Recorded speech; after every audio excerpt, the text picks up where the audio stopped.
Boa noite. Tudo bem? Então, hoje, terça-feira, dia do nosso encontro. É sempre muito bom. Então, antes de a gente começar o assunto de hoje, a palestra de hoje é sobre Shunyata, que é a meditação direta no vazio luminoso. Eu vou falar um pouco sobre isso antes.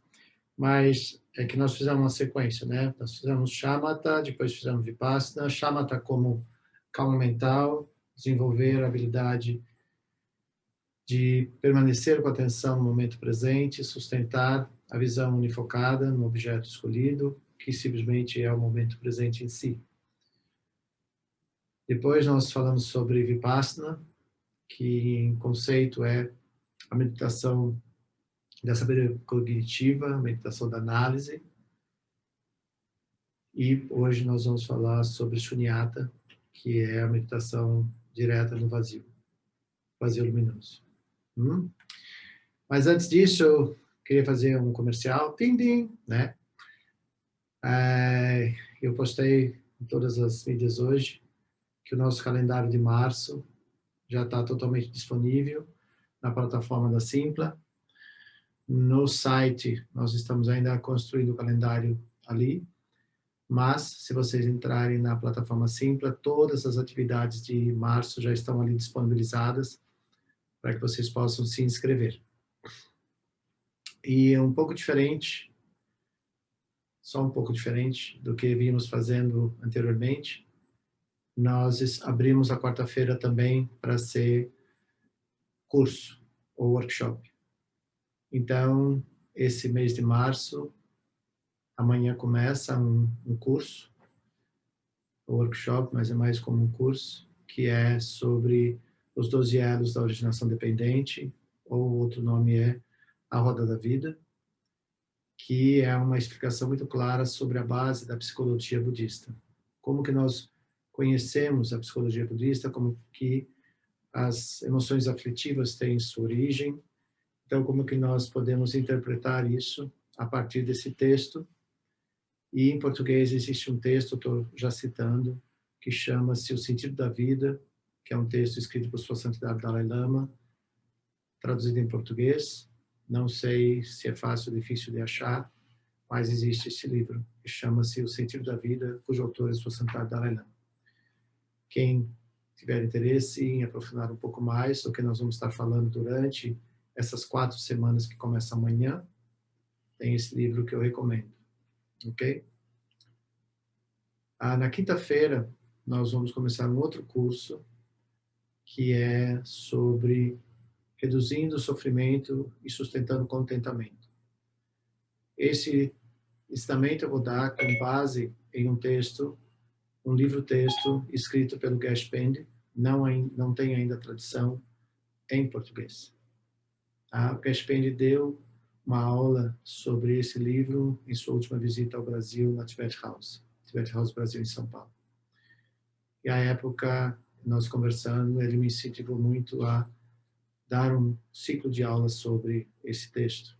Então, eu vou fazer isso a partir de quinta-feira por 4 semanas. Então, tanto os 12 elos da originação dependente, que começa amanhã, como reduzindo o sofrimento e sustentando o contentamento, que é uma compreensão mais ampla, mais direta sobre a mente e sobre como a psicologia budista interpreta isso. Então, esse curso começa na quinta e também durará 4 semanas. Então, um dura 4 quartas-feiras e outro dura 4 quintas-feiras. Ok? Então, as inscrições estão abertas no site e também lá tem a sequência de palestras semanais que nós vamos fazer até a última terça-feira do mês de março. Tem workshops sobre as 8 consciências e as 5 sabedorias, que vai ser no último final de semana do mês, 27 e 28 de março. Então, nós estamos com uma agenda linda e muito disso partiu da solicitação de alguns de vocês. Então, estou feliz em poder atender isso. Então, fica aí a recomendação. Eu já publiquei isso no Instagram, no Facebook do Mosteiro, no meu Instagram, no meu Facebook e também no grupo Atividade SAC. Tá bom? E está lá também na página da Simpla, onde vocês podem fazer sua inscrição. Ok? Então, dito isso, a gente pode começar o assunto de hoje. Shunyata é um termo em sânscrito que tem várias interpretações disso, mas Shunyata significa o vazio, ou algumas definições como vazio positivo, mas eu acho que o importante de entender Shunyata enquanto uma prática de meditação é meditar diretamente sobre o vazio luminoso, o vazio radiante. Mas meditar sobre o vazio diretamente, me parece hoje em dia, em uma sociedade como nós vivemos, que cultiva tantas angústias, tantos medos, tantas ansiedades, tantas confusões, me parece muito difícil. No entanto, se nós começarmos a partir de Shamatha, progredirmos para Vipassana e temos Shunyata como a terceira etapa, aí me parece um caminho mais lógico, pelo menos foi assim que eu aprendi. Se nós, por exemplo, temos tantas experiências das emoções aflitivas, é porque nós estamos muito distantes, mas muito distante, e temos uma compreensão sobre o vazio. No entanto, a gente pode, para ter uma compreensão muito clara sobre isso, carece de a gente estudar muito. Realmente estudar a filosofia. Realmente estudar alguns textos, como Madhyamika, como a partir de Nagarjuna, como Citamatra, como Prajnaparamita. Há muitos textos que nós devemos estudar como filosofia, mas mais do que isso, contemplar aquilo que estamos lendo, para que a gente possa ter algum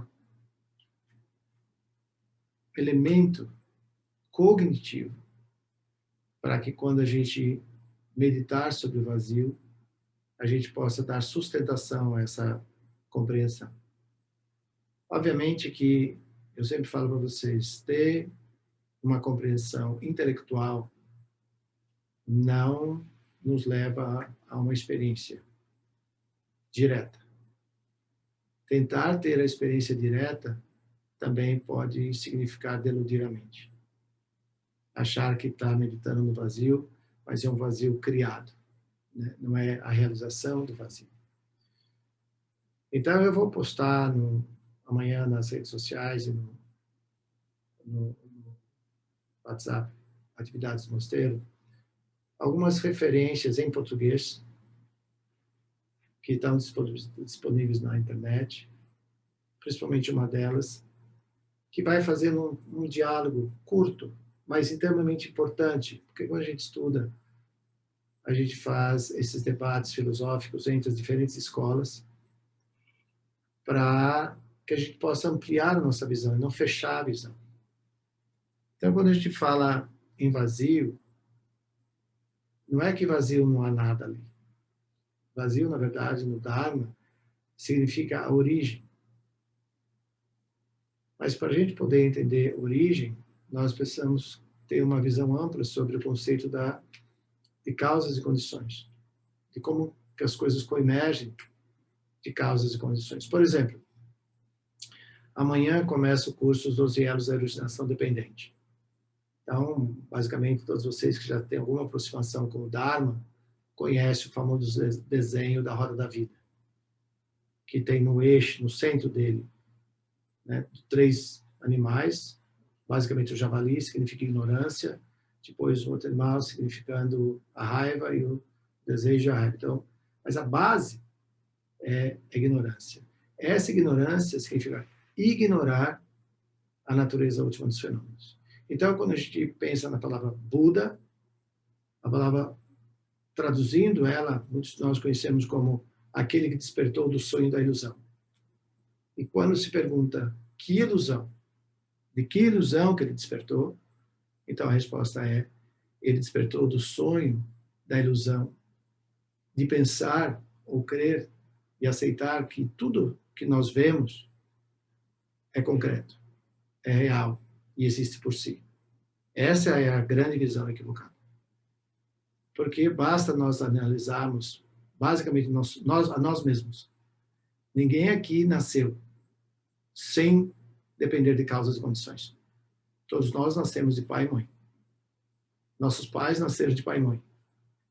Então, inúmeras causas e condições possibilitaram, né, que nós viéssemos a nascer. Inúmeras causas e condições sustentam a nossa existência até este momento. E quando as causas e condições cessarem, nós morremos.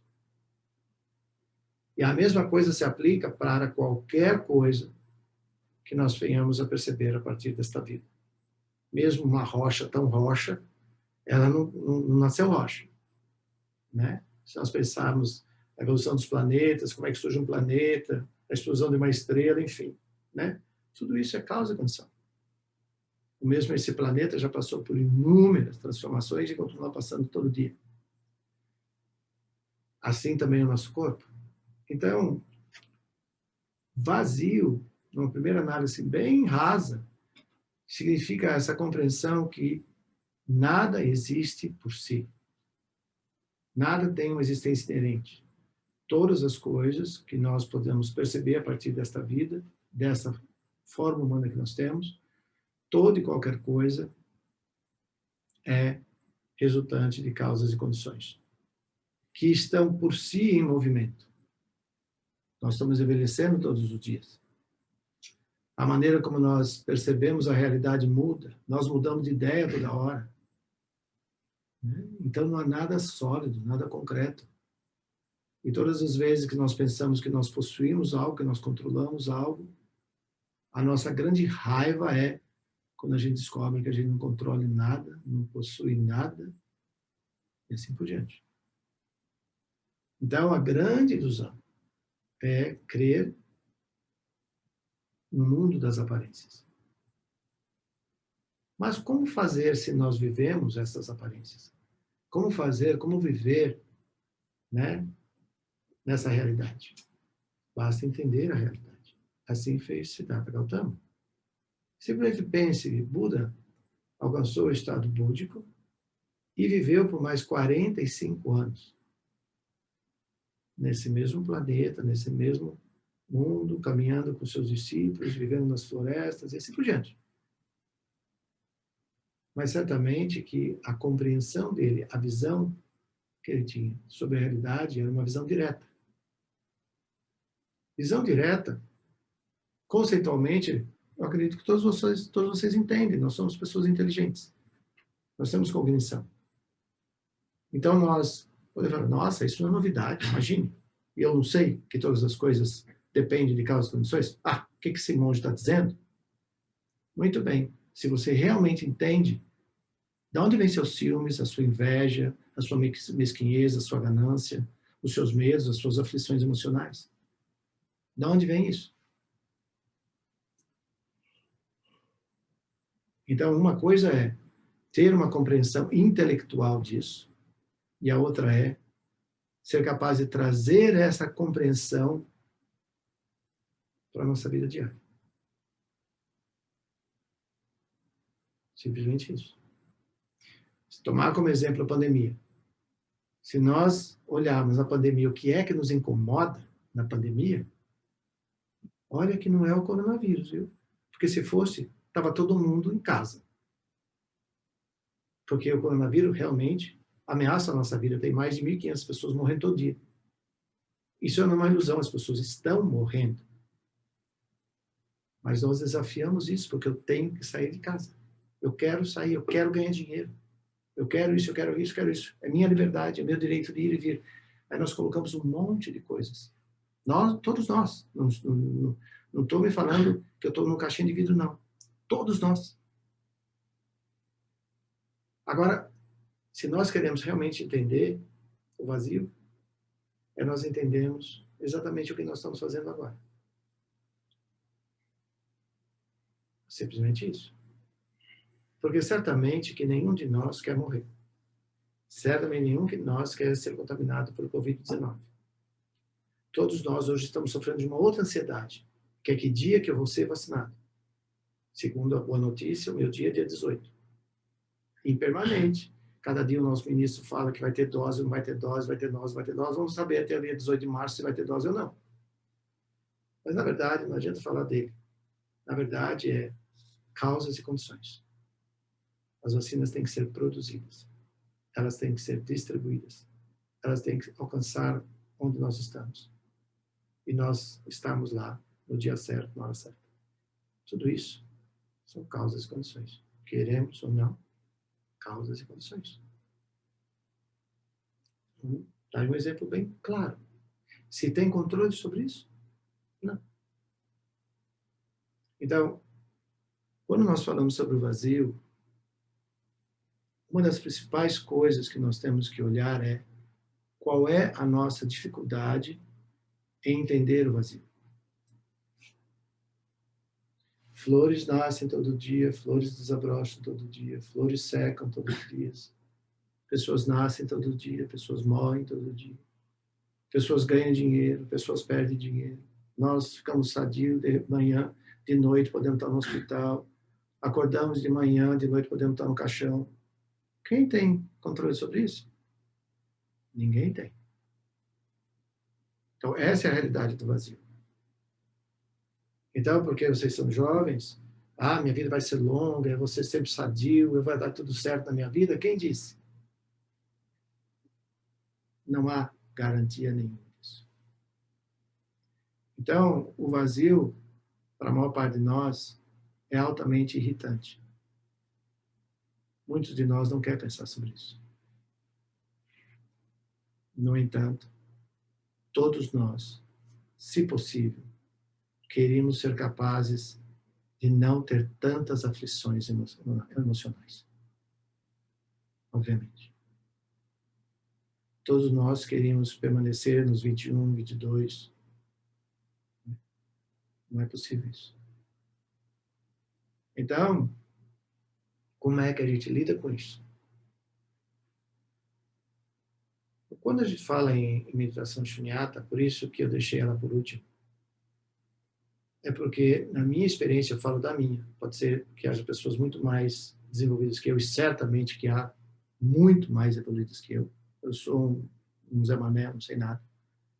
Mas, uma coisa é certa. No meu entender, não é possível praticar Dzogchen, por exemplo, que é a visão última, a sabedoria primordial, sem antes ter estudado os textos basilares do budismo, sem antes ter praticado muita shamatha, evoluir para Vipassana e chegar em Shunyata. Simplesmente porque como é que eu posso sustentar a minha mente em um estado de plena luminosidade, sem sustentar uma relação com qualquer coisa, mas ao mesmo tempo ter a plena consciência de todas as coisas, diretamente. Porquanto a minha mente ainda deriva em incontáveis emoções aflitivas de apego, aversão, indiferença, raiva, ciúmes, inveja, medo. Então, a primeira coisa que eu tenho que fazer é, verdadeiramente, shamatha. Ser capaz de sentar e permanecer. Por que que nos é difícil sentar e permanecer em shamatha? Porque nós estamos procurando coisas fora de nós o tempo todo. Se eu sentar, der a mim 15 minutos a oportunidade de não olhar meu celular, não falar com ninguém, não pensar no futuro nem passado, nada. Parece uma coisa bastante difícil. Vocês podem tentar em casa. Não precisa acreditar no que eu estou dizendo. Tenta em casa. Né? Quantos de nós hoje conseguem ficar com o telefone na frente e não mexer nele meia hora? Meia hora, nossa, aí seria um Buda já. 5 minutos. Né? Então, Da onde vem esse movimento de pegar o telefone?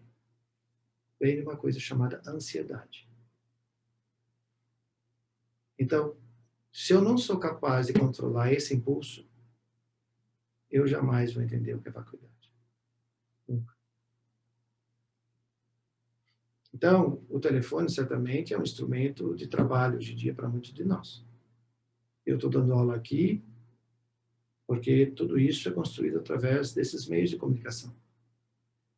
No entanto, se há um momento que eu vou meditar, esse telefone não deve estar comigo. Ou ele pode estar do meu lado, mas eu renuncio à ansiedade de pegar nele. E assim qualquer outra coisa. Então eu uso o telefone porque hoje em dia praticamente todos nós usamos telefone celular, né? Então todos nós temos essa relação com esse meio de comunicação que é um fruto dessa inteligência que nós temos, essa capacidade incomensurável de produzir conhecimento. Mas talvez a nossa capacidade de usar o conhecimento seja totalmente comprometida pelos nossos venenos mentais. Então, angústia, ansiedade, confusão mental, medo, insegurança, tudo isso está reunido. Isso a gente classifica num pacotaço chamado emoções aflitivas. Então, se eu não sou capaz de renunciar a isso por 15, 20 minutos, eu estou muito distante, inclusive de shamatha. Então, para que eu possa chegar em shunyata, eu tenho que permanecer em shamatha. Todas as inquietudes que surgirem nesse estado de shamatha, eu devo levar isso para vipassana, onde eu pergunto por quê. Eu vou olhar diretamente por que eu não consigo ficar sem pegar no telefone. E respondo para mim, não. E a resposta pode ser a mais honesta possível, porque eu não tenho interesse nenhum em vacuidade, eu quero viver essa ilusão até eu morrer. Pronto, está respondido. Não tem problema nenhum. Assim falou no Matrix. Eu quero ser rico, quero ser famoso, quero ter dinheiro, e eu não quero saber que isso é uma ilusão. É uma escolha. E nós não devemos criticar essa escolha. Um dos pontos chaves de entender se você está evoluindo ou não na sua prática budista é ver o quanto que você critica o direito do outro, a escolha do outro.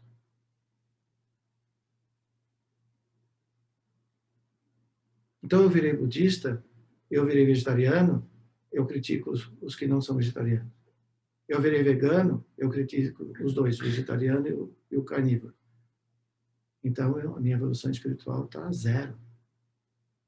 Porque uma das coisas que é parte da evolução espiritual é aceitar o direito e a liberdade do outro. Quando o direito e a liberdade do outro me agride, é porque eu não entendi ainda. Nós estamos falando de causas e condições. Eu não sei quais são as causas e condições que constroem a realidade que o outro vê. Por isso que existe um dizer budista que diz meditar ou praticar o budismo é se permitir ver o mundo a partir do outro. Ou seja, habitar o mundo que o outro vive e não julgar o mundo que o outro vive. E desconstruir essa visão tão apropriada, que se tornou sua posse, seu direito, registrado em cartório, é começar a evoluir para chegar a uma compreensão de shunyata. Mesmo entre os filósofos, mesmo entre as diferentes escolas budistas, há muitos debates sobre isso. Aliás, a beleza do budismo é não tomar nada como verdade última.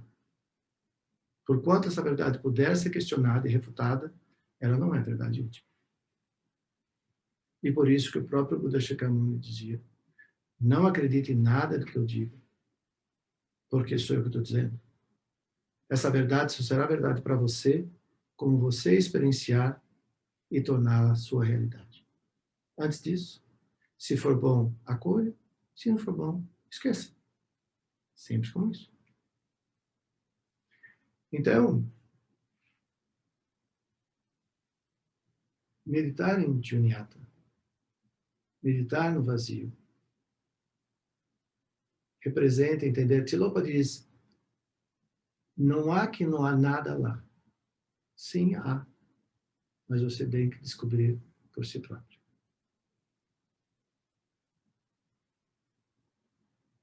Esse é quando eu escrevi minha dissertação de mestrado, eu coloquei isso no final, a última linha da minha dissertação de mestrado. Porque meu mestrado eu fiz usando o texto partindo dos 4 apegos. Então, e dialogando muito com o texto de Francisco Varela, que era a mente incorporada. Então, quando nós realmente queremos meditar no Shunyata, na verdade, Shunyata é assim uma grande evolução a partir de Shamatha. Porque, por exemplo, para aqueles de vocês que têm estudado com a gente, têm praticado Shamatha, os 9 passos de Shamatha, é durante esses 9 passos que a gente vai identificando quais são os nossos obstáculos, quais são as dificuldades que a gente vai tendo em cada um daqueles 9 estágios. Quando nós chegamos no estado de equipoise e conseguimos relaxar e permanecer no momento presente, é quando essa mente repousa, sem ser agitada por nenhuma dos ventos das nossas emoções aflitivas. Então, nós residimos nesse momento. Isso ainda não é o estado pleno de Shunyata.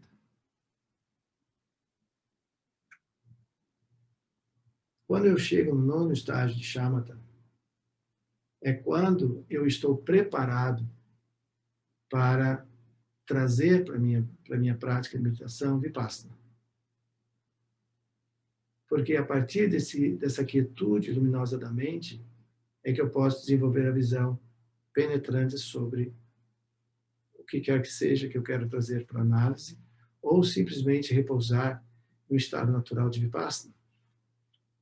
No estado natural de Vipassana, todo e qualquer elemento que possa ser compreendido como verdadeiro, que possa ser experienciado como sólido, eu uso essa amplitude radiosa da mente em Shamatha para penetrar a natureza de todo e qualquer objeto que eu possa ver como concreto, ou perceber como concreto. E ter, eu gosto de usar a palavra coragem. A coragem, a predisposição e a verdadeira intenção de penetrar isso sem medo. Por que eu estou usando a palavra sem medo?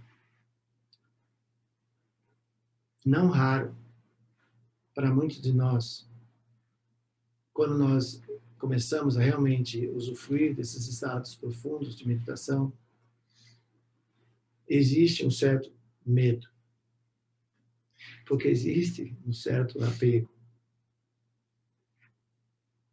Vai estar ali, não adianta. A sensação do ego, ou seja, de um eu, vai caminhar até vários estágios de booming no caminho do Bodhisattva. Então, não se preocupe com isso. Simplesmente se permita e não tenha medo. Porque uma das coisas que acontece é, se não é isso, então é o quê? Se não é isso, então é o quê? Se não é isso, então é o quê? Porque cada vez que você vai, é que nem pegar uma cebola. Você vai tirando as cascas, né? Até chegar no meio da cebola.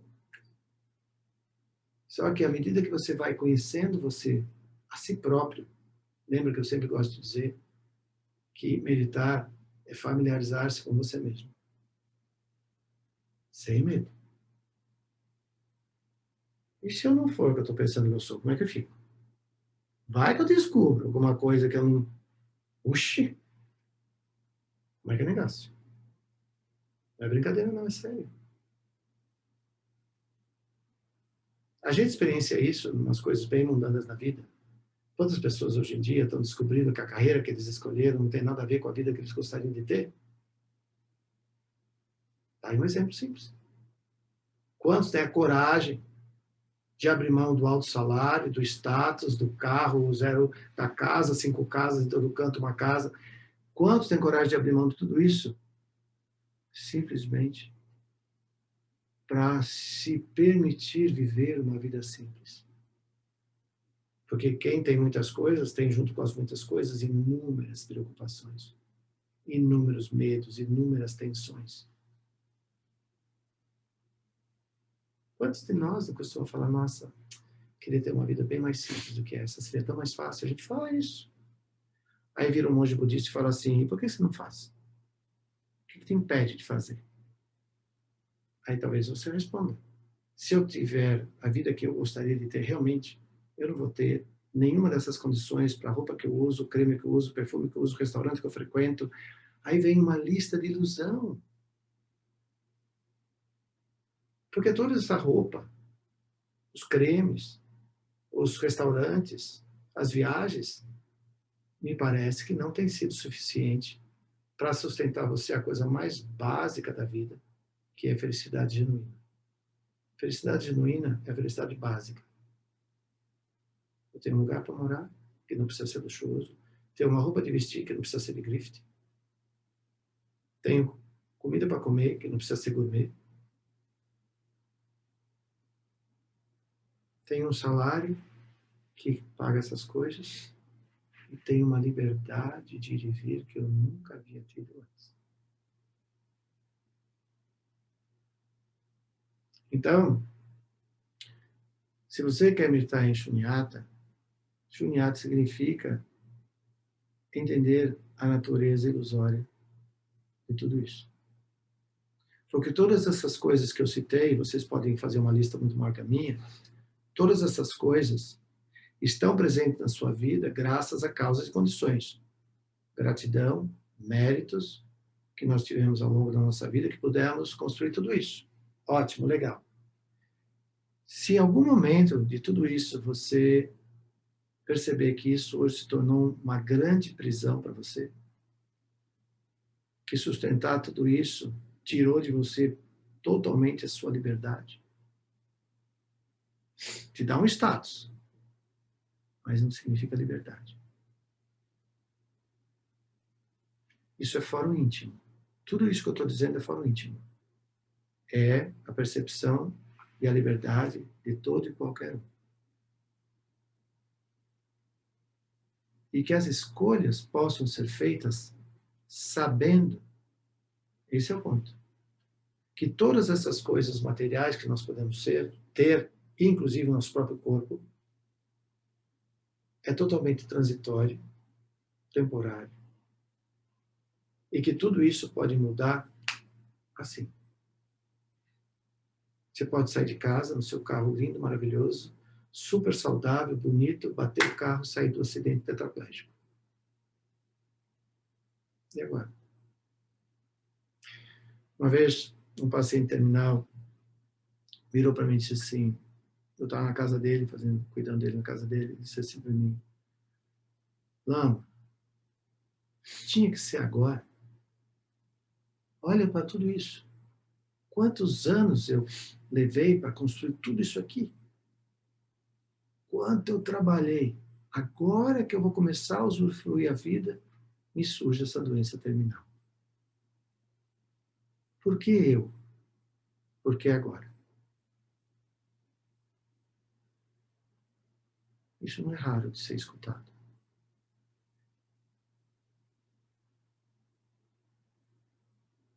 Né? Então, nós não temos porque eu, porque se eu falar para mim, porque eu talvez diga, e por que não você? E por que agora? Porque você ainda está lúcido para conseguir compreender tudo isso. e continua. Quando você perceber qual é a origem das suas aflições, e se ela for tudo isso, well, você nunca parou para pensar que tudo isso era ilusório?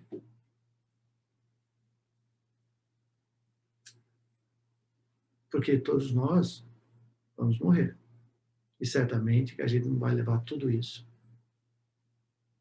Na verdade, o único jeito que a gente pode levar é uma condição de, não vou dizer nem absoluta, mas o mais aproximado possível de absoluta, paz mental. Então, no estado de morte,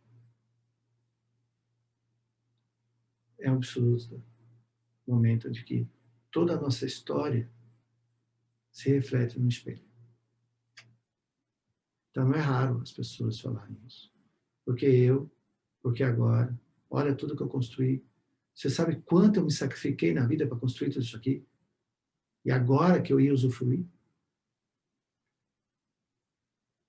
Quando a gente pensa no vazio luminoso, nós compreendemos que cada segundo da nossa existência em si é uma existência plena. Não sei se me fiz entender. Thich Nhat Hanh, esse grande monge budista vietnamita, que tem inúmeros livros publicados, um dos maiores ensinamentos que ele legou é sobre o prana, sobre a respiração. Simplesmente o respirar. E ele diz que a nossa vida é cada inalação, retenção e exalação. Nós costumamos dividir a vida por anos, por bens que construímos. Thich Nhat Hanh diz, né, que a vida é cada inalação. Que não é muito difícil de compreender. Quando você nasce, qual a primeira coisa que você faz? E quando você morre, qual a última coisa que você faz? Então, a vida é o intervalo entre a inalação e a exalação.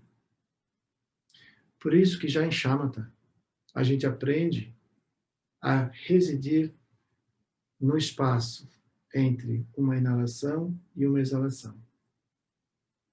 Entre o espaço entre um pensamento e o outro. Porque esse pensamento me leva a uma realidade, esse outro me leva a outra realidade, esse outro me leva a outra realidade, esse outro me leva a outra realidade. Não é assim? Então, se você quer habitar, você deve habitar os espaços entre a dissolução de um pensamento e o surgir do outro, entre uma exalação e a próxima inalação. Parece difícil, parece teórico, parece fantasia, parece, esse monge é louco. Não me parece que eu seja louco, os ensinamentos budistas sejam loucos. Porque se nós olharmos a nossa vida, é exatamente isso que acontece. Só que a ilusão, a grande ilusão, de que todas essas coisas são sólidas, constrói essa ilusão. Que eu me aproprio, que eu domino, que isso é meu, que eu vou viver muito. Olha, meu corpo está saudável, imagine que eu vou morrer. Perguntas para os médicos dos hospitais quantas pessoas morrem. E talvez seja devido falar de alguém que estava brincando com o filho e morreu. Né?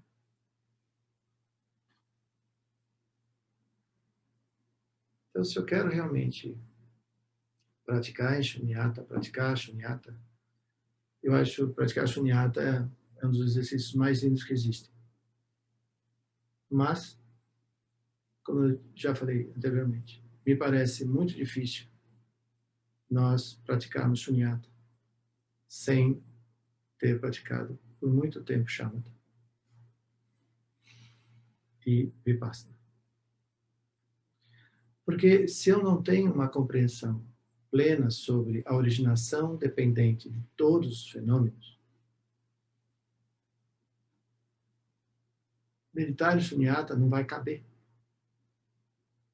Porque Shunyata é olhar diretamente para a natureza de todas as coisas.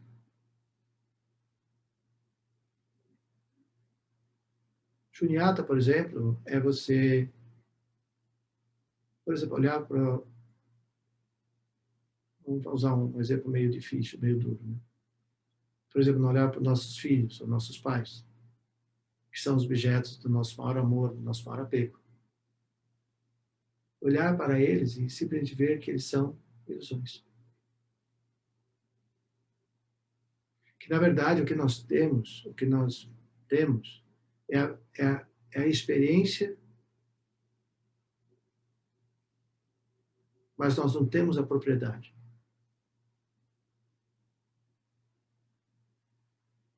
Então, obviamente, qualquer um pai, eu sou pai. Eu não olhar para o filho e saber que a natureza do meu filho é morrer, a gente nem sequer pensa isso, porque o apego quer que meu filho viva uma longa vida. Olhar para meus pais já não são mais vivos, mas se meus pais tivessem hoje 90 anos, por exemplo, meu pai, né? Eu olhar para meu pai 90 anos, né? Ver que ele já viu tantos anos, mas que ele também é uma ilusão. O que significa ilusão? Ilusão é quando nós cremos que eles vão permanecer por muito, muito tempo. Essa pode ser a nossa aspiração, porque a presença deles nos alegra, nos ensina, traz sentido e significado para a nossa vida, todos os significados maravilhosos que possa haver nessa relação. Mas, quanto de nós realmente traz a atenção para essa experiência e tenta cultivá-la, e tenta viver essa experiência sabendo que ela é finda. Então, basicamente, pensar em meditar em Shunyata é nós olharmos a natureza direta, inclusive a nossa. Direta, inclusive a nossa própria. Então, independente da idade que você possa ter, pode ser bem jovem, como meus assistentes são, ou pode ser mais de idade, admitir que isso é o momento presente e que não há a mínima garantia de que isso possa estar presente até amanhã de manhã.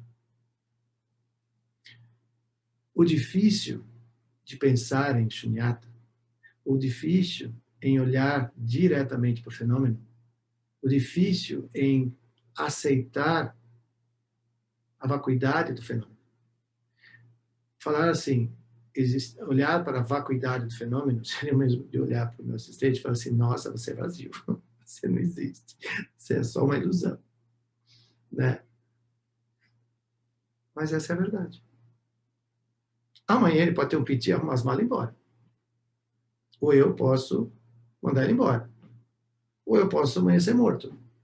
Ou ele pode amanhecer morto. Quem garante? Ninguém garante.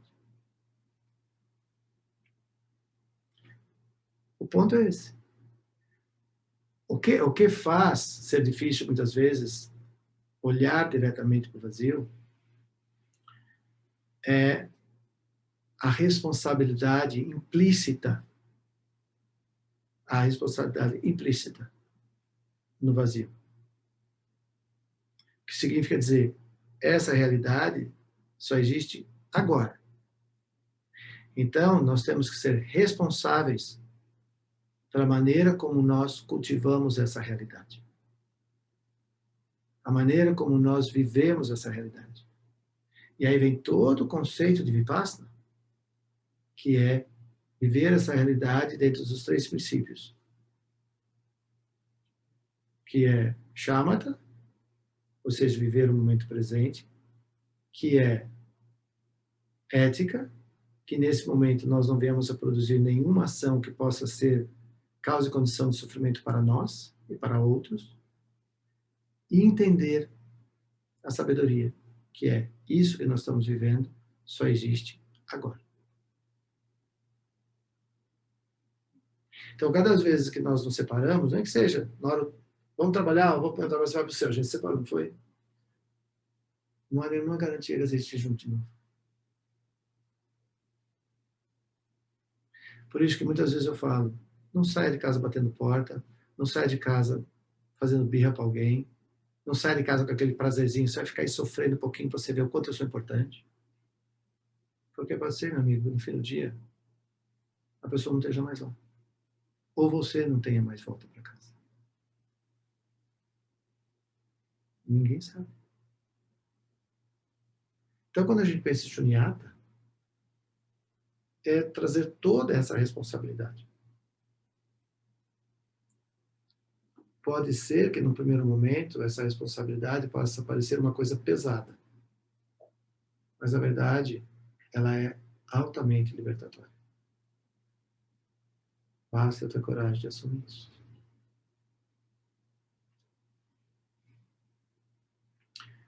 Uma vez, Sua Eminência, minha grande mestra, disse o Kushola. Isso foi em Budapeste, na Hungria.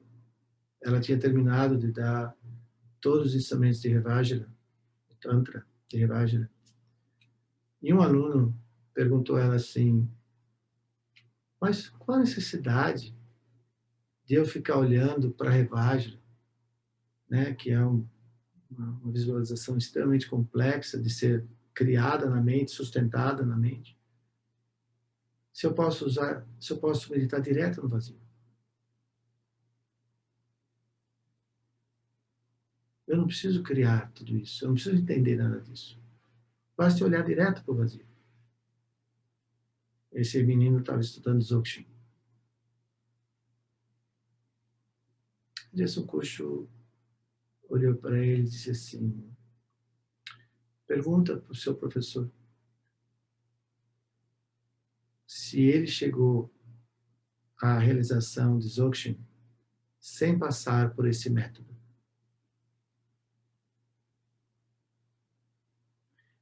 O que eu quero dizer com isso é, para que nós venhamos verdadeiramente a entender Shunyata, o método, que é o Dharma, e a palavra Dharma, para além de significar os ensinamentos legados pelo Buda, a palavra Dharma também deve ser compreendida como transformação. Porque é isso que nós, ao estudarmos o Dharma, passamos por uma íntima, complexa, visceral transformação. E essa transformação é justamente a compreensão da vacuidade. A compreensão da vaziez, como meu amigo, meu querido Lama Nawa costuma usar a palavra vaziez. É justamente entender gradualmente um segredo, gradualmente a vaziez dos fenômenos. E entender a vaziez dos fenômenos é simplesmente um convite básico que a gente observe a natureza, que a gente observe as 4 estações do ano, que a gente observe nosso corpo, que a gente observe o quanto a gente muda de ideia. E assim por diante. Aí, quando você está meditando em shamatha, há aquele famoso convite de entender a natureza dos pensamentos. Já começa por aqui. Por quê? Aqui é um dos primeiros momentos onde nós somos convidados a observar a natureza dos pensamentos. Eles surgem, eles se dissolvem. Ao mesmo momento, ao mesmo tempo que nós não conseguimos antecipar qual é o próximo pensamento que eu vou ter, alguém sabe para onde o último foi? Alguém tem a caixinha onde ele ficou guardado? A garrafinha, a caixinha? Alguém tem? Memória é uma outra coisa. De repente, quantas vezes nós temos um pensamento que ele surge com uma intensidade enorme emocional? A hora que eu começo a olhar para esse pensamento e para essas emoções, e vou trazendo o aspecto cognitivo da compreensão, essa intensidade emocional começa a se esvaziar. E, de repente, aquilo dissolve. Não é assim? No entanto, por quanto aquele pensamento, ou melhor dizendo, por quanto a minha atenção ficou grudada naquele pensamento, eu vivi a realidade daquele pensamento, meu corpo, minha biologia, minha fisiologia, tudo respondeu àquele pensamento para o qual a minha atenção estava olhando. Então, por quanto a minha atenção está olhando para aquele pensamento, ele se reifica, ele se torna concreto. E eu respondo a ele. Às vezes a resposta ninguém vê. É uma resposta interna, emocional.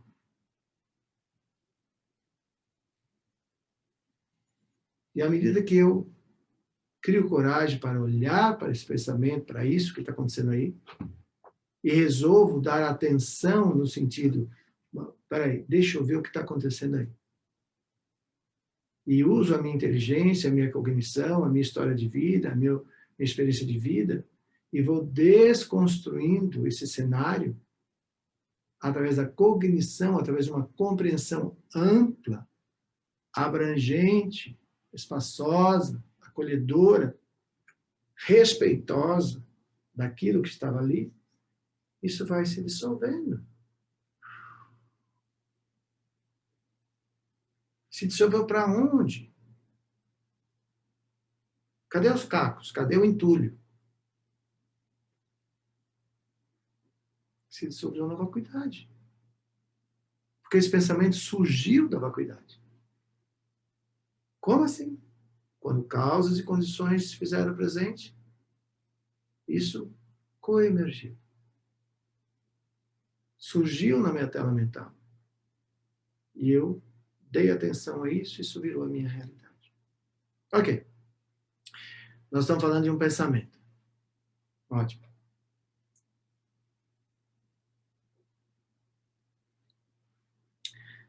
Mas e quando esse pensamento tem nome? Tem forma, tem endereço, tem CEP, tem conta bancária, tem cheiro, tem ternura, né? Você vê uma pessoa desconhecida. Ai, que linda. Ai, né? Bom, depende do sexo, né? Do gênero. Né? Ai, que isso, ai, que aquilo. Ai, como eu gostaria de ter ela comigo. Toda aquela construção mental que foi elaborada por um pensamento, no primeiro exemplo, agora esse pensamento tem endereço, tem nome, tem textura, tem cheiro. Mas será que você consegue perceber que a construção é a mesma? Ela é construída na sua mente? E quando a pessoa não corresponde à paisagem que você criou na sua mente?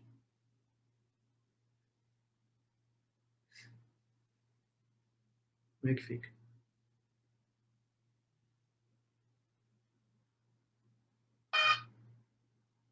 Então, isso é simplesmente maneiras de nós entendermos onde que tudo começa. Começa na nossa mente. Pode ser causa e condições internas, projeções kármicas que surgem na nossa tela mental, ou pode ser aspectos físicos, pessoas, carro, moto, fama, causas e condições. Nós olhamos para isso, gostamos disso, queremos isso, nos esforçamos, manipulamos, mentimos, enfim, fazemos um monte de paranoias para poder se apropriar. Apropriei, agora é isso. De repente, foi embora. Acabou. E o acabou pode ser a decisão do outro, da outra de ir embora, a sua decisão, enjoei, a fila anda, próximo, onde que tudo isso está acontecendo? Sua mente.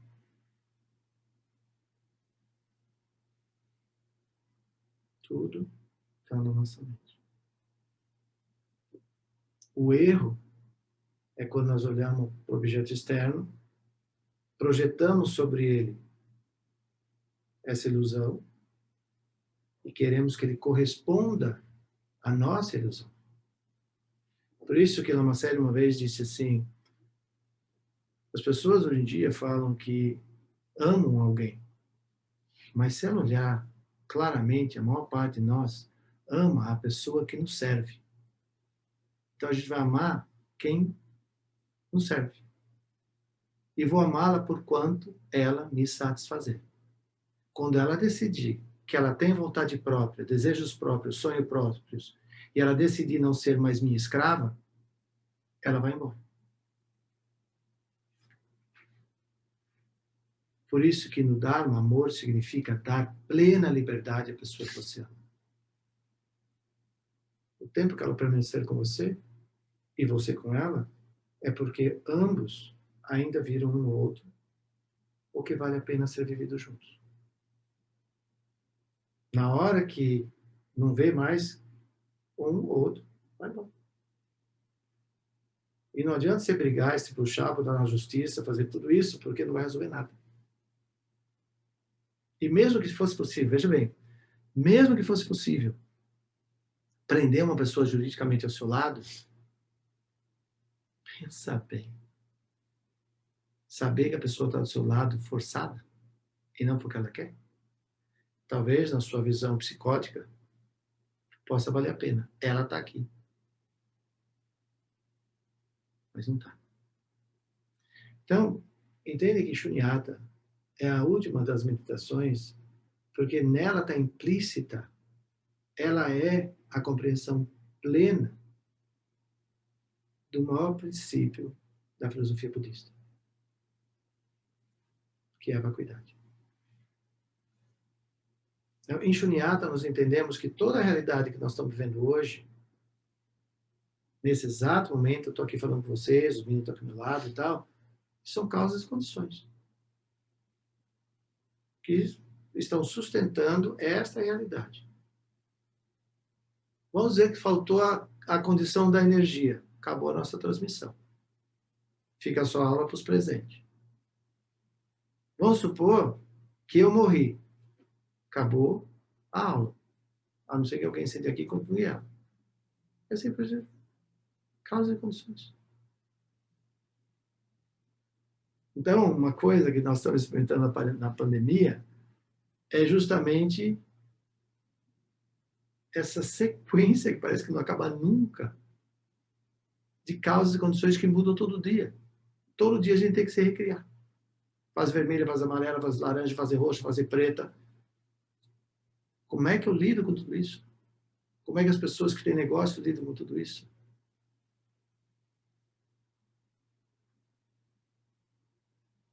A dificuldade é porque nós sempre tivemos que essas coisas são controláveis. Nós tínhamos controle sobre isso. De repente, essa pandemia está mostrando que a gente não consegue ter controle de nada. De nada. De um dia para o outro, tudo muda.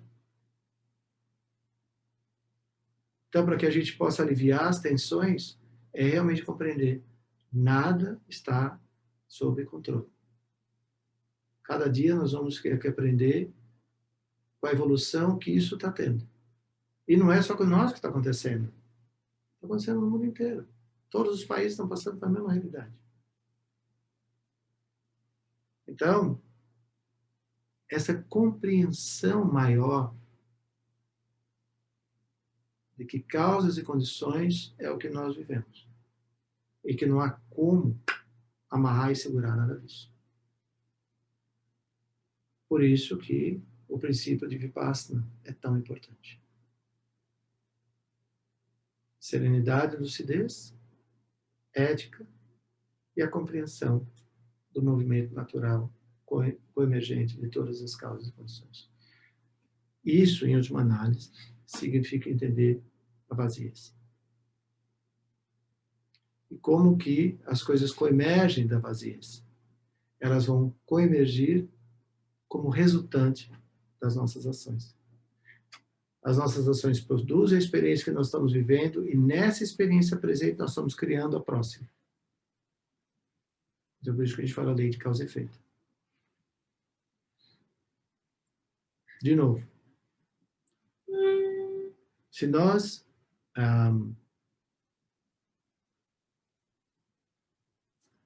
realmente quisermos experienciar a meditação em vacuidade, senta num lugar e olha ao seu redor e tenta perceber se você consegue eleger alguma coisa que tenha surgido independente de qualquer causa e condição.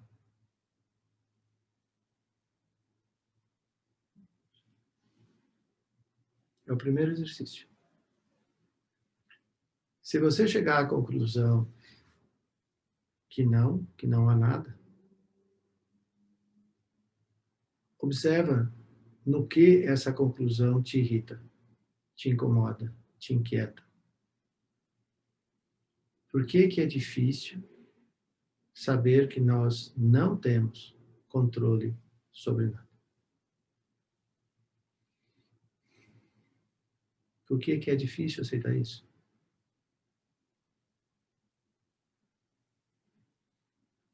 A partir dessa análise, se você tiver a disponibilidade, a intenção, quiser fazer isso, você faça. Certamente que isso vai te trazer incomensurável alívio. Quando nós somos capazes de começar a mudar a nossa perspectiva sobre as coisas, deixando que as coisas sejam naturalmente livres, incluindo você, você é naturalmente livre.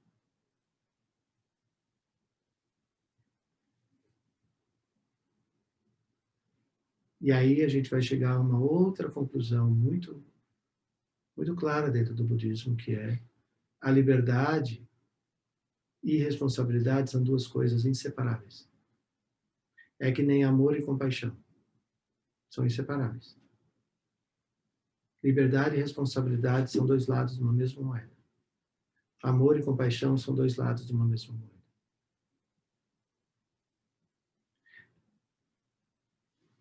Tenta, mesmo que seja o nível de imaginar, né? Já que todas as coisas são impermanentes, que todas as coisas são ilusórias, por que é que eu me preocupo tanto em querer acumular coisas? O que acumular coisas faz melhor a minha vida? Aí nós podemos achar no mundo capitalista que o capitalismo exige que nós tenhamos bens.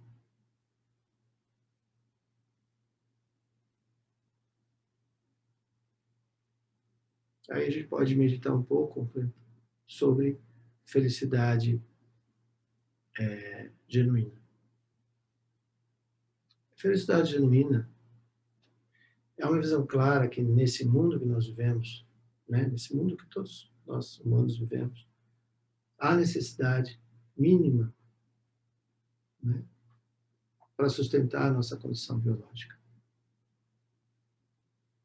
Mas quando eu transformo isso em alegorias supérfluas, é quando as minhas emoções afetivas surgem em intensidades bem desconfortáveis.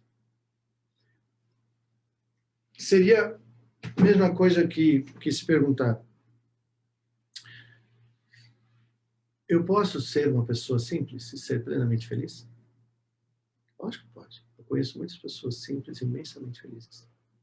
Eu conheço pessoas que têm uma abastança material enorme e são imensamente insatisfeitas.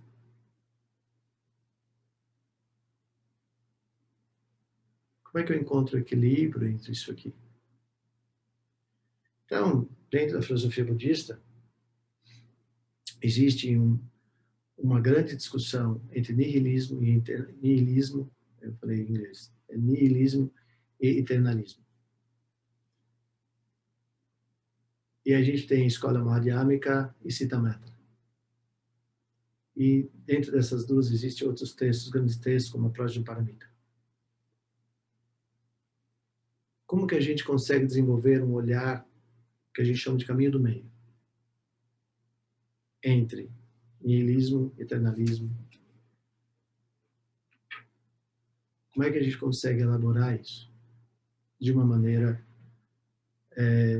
sustentável, vamos dizer assim? Eu gosto de usar uma outra linguagem, eu gosto de usar uma percepção que nos liberta, que nos libera dessas tantas e incontáveis emoções afetivas que nós vivemos todos os dias. Como é que a gente pode criar, como é que a gente pode sustentar isso?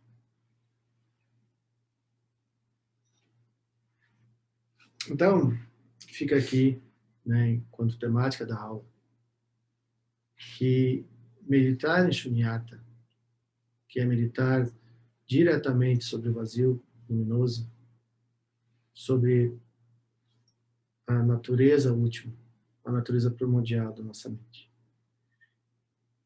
A boa notícia é que isso não é algo a ser conquistado.